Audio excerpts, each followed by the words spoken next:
தென்மேற்கு பருவமழை தீவிரமடைந்திருப்பதால் கர்நாடகா, கேரளா, மகாராஷ்டிராவின் பல்வேறு பகுதிகளில் கனமழை பெய்து வருகிறது. தொடர் மழையால் மக்களின் இயல்பு வாழ்க்கை முற்றிலும் பாதிக்கப்பட்டுள்ளது. கர்நாடகாவிலும் அண்டை மாநிலங்களான கேரளா, மகாராஷ்டிராவிலும் தென்மேற்கு பருவமழை தீவிரமடைந்துள்ளது.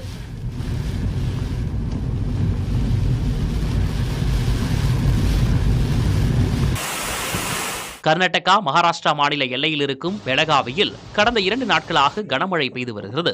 பெலகாவியில் உள்ள வேதகங்கா, தூத்கங்கா, மல்லபிரபா ஆறுகளில் கடும் வெள்ளப்பெருக்கு ஏற்பட்டுள்ளது. பெலகாவியில் குசமலி என்ற இடத்தில் மல்லபிரபா ஆற்றின் குறுக்கே புதிதாக பாலம் கட்டும் பணிகள் நடக்கும் நிலையில் வெள்ளத்தில் தற்காலிக தரைப்பாலம் அடித்துச் செல்லப்பட்டது.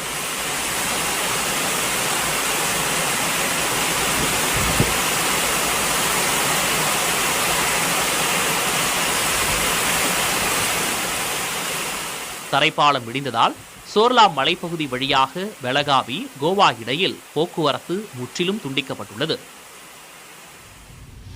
பல்லாரியில் ஒரு வாரமாக பெய்யும் மழையால் நாரிகல்லா அணை நிரம்பியதால் அணையிலிருந்து வினாடிக்கு 700 கன அடி நீர் திறக்கப்பட்டது.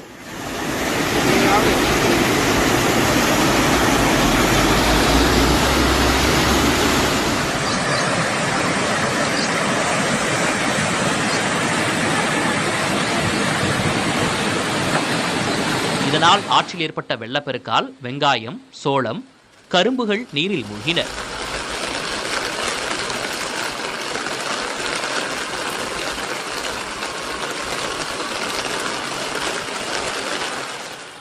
மகாராஷ்டிராவில் பெய்யும் கனமழையால் கொய்னா அணையில் இருந்து திறந்துவிடப்படும் தண்ணீரால் கிருஷ்ணா ஆற்றில் வெள்ளப்பெருக்கு ஏற்பட்டுள்ளது.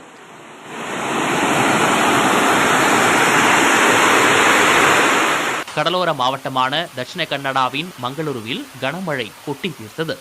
மங்களூரு தாலுகா வாமஞ்சூர் அருகே கெத்திக்கல் என்ற இடத்தில் தேசிய நெடுஞ்சாலையோரம் நிலச்சரிவு ஏற்பட்டது.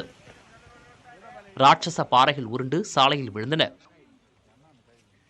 உத்தர கன்னடாவின் கார்வார் சிர்சியில் தேவிமனை வனப்பகுதி சாலையில் நிலச்சரிவு ஏற்பட்டது. இதனால் சிர்சி குமட்டா இணைப்பு துண்டிக்கப்பட்டது. கனமழை காரணமாக சிக்மகளூர், உடுப்பி, மங்களூர் மற்றும் குடகு மாவட்டங்களில் உள்ள பள்ளிகளுக்கு விடுமுறை அறிவிக்கப்பட்டுள்ளது.